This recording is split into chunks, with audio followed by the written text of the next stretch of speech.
ambao wanaopokea mwaka mpya wakiwa na changamoto za kiafya na shida mbalimbali. Tuelekeze dua na sala zetu kwa Mwenyezi Mungu. Tuombe taafifu ili tujaliwe wepesi wa shida zote. Ndugu wananchi, mtakubaliana nami kwamba katika mwaka 2025 nchi yetu iliendelea kupiga hatua kubwa za kimaendeleo katika sekta mbalimbali na katika kuboresha maisha ya wananchi. Shughuli za kimaendeleo zilizofanyika katika maeneo yenu mnazifahamu vizuri. Tulieleza kwa kina katika nyakati za matukio mbalimbali. Hivyo sina haja ya kuzirejea tena hapa leo. Kwa ujumla, serikali yetu imeendelea kuchukua hatua madhubuti za kuimarisha uchumi wa taifa, ikiwemo kudhibiti mfumuko wa bei hasa za chakula. Kwa mwaka huu wa 2025, wastani wa mfumuko wa bei nchini ni 3.4%. Aidha, pato la taifa limeendelea kukua kufikia 5.8% kilinganishwa na 5.2% ya mwaka uliopita 2024. Vile vile, deni la taifa linaendelea kuwa himilivu. Serikali inaendelea na mipango ya kulipa kwa haraka mikopo ya zamani yenye riba kubwa na kurefusha muda wa kulipa mikopo, hatua itakayosaidia kupunguza kiasi cha riba iliyokuwa ikilipwa na kutoa ahueni kwa serikali katika kulipa mikopo hiyo. Ukuaji wa uchumi nchini umetokana na uwekezaji wa serikali katika miradi ya kimkakati ya miundombinu pamoja na mchango mkubwa wa sekta za madini, kilimo, ujenzi na sekta ya fedha na huduma ikiwemo utalii. Aidha, akiba za fedha za kigeni imeendelea kuimarika na kufikia dola za Marekani bilioni 6.6, kiasi kinachotosheleza uagizaji wa bidhaa na huduma kwa zaidi ya miezi mitano. Tunaingia mwaka 2026 na tunaanza utekelezaji wa dira ya taifa ya mwaka 2050 ambapo serikali itaendelea kutekeleza mkakati wa muda wa kati wa miaka mitatu kutoka mwaka 2026 hadi 2028 wa kuongeza mapato ya serikali kwa kuimarisha matumizi ya mifumo ya kielektroniki katika kukusanya mapato, katika kufanya malipo na kuongeza umakini katika usimamizi wa fedha na rasilimali za umma. Ndugu wananchi, pamoja na mafanikio hayo, serikali itaendelea na utekelezaji wa ilani ya Chama cha Mapinduzi, ikiwemo utekelezaji wa ahadi za siku 100 tulizotoa wakati wa kampeni za uchaguzi mkuu, ambazo zipo katika hatua mbalimbali za utekelezaji. Serikali itatoa taarifa kwa umma baada ya kutimia siku 100 mwezi Februari mwakani 2026. Ndugu zangu wa Tanzania, katika kipindi cha miezi 7 kuanzia mwezi Mei hadi Oktoba mwaka huu 2025, tulikumbwa na uhaba wa mvua, hali ambayo ilileta ukame na kupungua kwa vyanzo vya maji. Nitumie fursa hii kuwapa pole wananchi na wakazi wa jiji la Dar es Salaam na maeneo mengine yote ambayo kulikuwa na changamoto ya upatikanaji wa maji safi na salama. Katika kukabiliana na hali hiyo, hususan kwa Dar es Salaam, serikali ilihakikisha kwamba vyanzo vyote vya maji vilivyo karibu vinaelekeza maji jijini humo, pamoja na kufufua visima vilivyokuwa havifanyi kazi.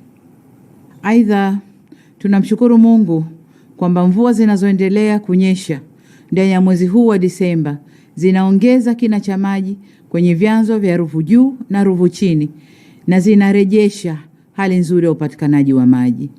Katika hatua nyingine, serikali inaendelea na ujenzi wa bwawa la Kidunda na ujenzi wa awamu ya pili ya mradi wa maji wa Kimbiji Mpera ili tuweze kuondosha kabisa shida ya maji mkoani Dar es Salaam na mikoa jirani hata katika hali ya ukame. Hata hivyo, katika kipindi hiki cha mwisho wa mwaka, miezi ya Novemba na Disemba, maeneo mengine ya nchi yetu yameshuhudia mvua na upepo mkali ulioleta hasara na kubomoka kwa nyumba na kupoteza maisha. Kwa masikitiko makubwa, tunatoa pole kwa wote waliofikwa na kadhia hiyo. Nazitaka kamati za maafa wilaya kuchukua hatua stahiki ili kuweza kuwasaidia wananchi hao. Aidha, ni vyema kwa mikoa iliyopata mavuno mazuri kuweka akiba ya chakula ili kitufae katika siku za usoni. Ndugu wananchi, kufanya kazi kwa bidii, mshikamano na uzalendo na kutimizwa kwa malengo tuliojiwekea huleta uendelevu wa maendeleo yetu.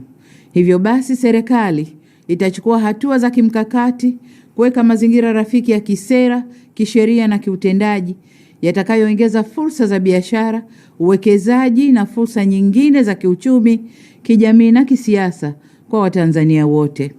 Wakati huo huo, tutaendelea kuvutia wawekezaji kutoka nje ya nchi bila kusahau wajibu wetu wa kulinda rasilimali za nchi ili zitumike kwa manufaa ya taifa. Ndugu wananchi, kiungo kingine cha maendeleo ni uwepo wa utulivu wa kisiasa na hali ya amani na usalama nchini. Mwaka 2025, pamoja na mafanikio makubwa tuliyoyapata, tulipitia pia changamoto na mitihani iliyotugusa sote.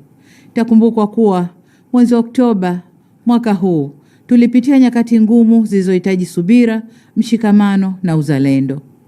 Kwa dhati kabisa, ninavishukuru vyombo vyetu vya ulinzi na usalama nchini na wananchi wote kwa ujumla kwa kuendelea kudumisha amani, umoja na mshikamano wa taifa letu. Tumeweza kuthibitishia ulimwengu kwamba Tanzania ni taifa imara, himilivu na lenye kujitahidi kushughulikia changamoto zake. Tunapoanza mwaka 2026, serikali imejipanga kujenga umoja wa kitaifa nchini. Hatua za kuunda tume ya maridhiano zimeanza kuchukuliwa. Serikali itashirikiana na wadau wote katika kukubaliana kuhusu muundo wa tume, aina ya wajumbe, majukumu yao na muda wa kazi wa tume hiyo. Nitoe rai kwenu ndugu zangu wa Tanzania kwamba tunapoendelea kulijenga taifa letu, tusikubali tofauti za kiitikadi au kimtazamo zitugawe na kutupotezea malengo yetu ya maendeleo na ustawi wa taifa letu. Sote tunafahamu kuwa tofauti ni sehemu ya demokrasia, lakini zisitumike kuligawa taifa la Tanzania. Narudia kusema kuwa Jamhuri ya Muungano wa Tanzania ni moja tu. Ndani ya jamhuri hiyo kuna Watanzania ambao wamejengwa na itikadi ya kuamini kwamba amani, umoja na mshikamano hujenga uzalendo na ndio virutubisho vinavyotuletea maendeleo endelevu na ustawi wa Watanzania. Ndugu wananchi, katika mwaka 2025, serikali ya Jamhuri ya Muungano wa Tanzania imetimiza majukumu yake nchini na hata kikanda na kimataifa.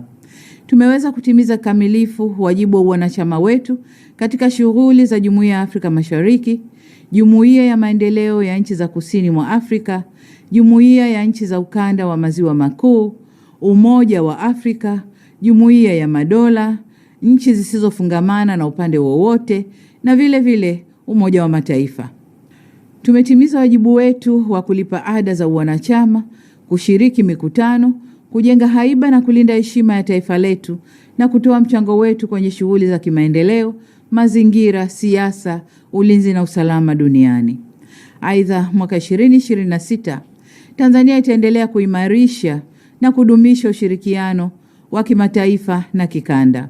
Vile vile, Tanzania itaendelea kutumia diplomasia ya uchumi kuvutia uwekezaji, kukuza biashara na kujenga ustawi wa watu wake, sambamba na kusimamia ulinzi wa taifa na mchango wake katika amani na usalama barani Afrika na duniani kwa ujumla. Ndugu wananchi, nihitimishe kwa kuwasihi Watanzania wote tusherehekee sikukuu za kumaliza mwaka na kuanza kwa mwaka unaokuja kwa amani na salama. Baada ya kusema hayo, niwaombe muungane nami. Tumuombe Mwenyezi Mungu atujalie mwaka 2026 uwe mwaka wa heri na baraka tele. Amin. Nawatakia kila la heri katika mwaka wa 2026. Mungu ibariki Afrika. Mungu ibariki nchi yetu Tanzania. Na asanteni sana kwa kunisikiliza.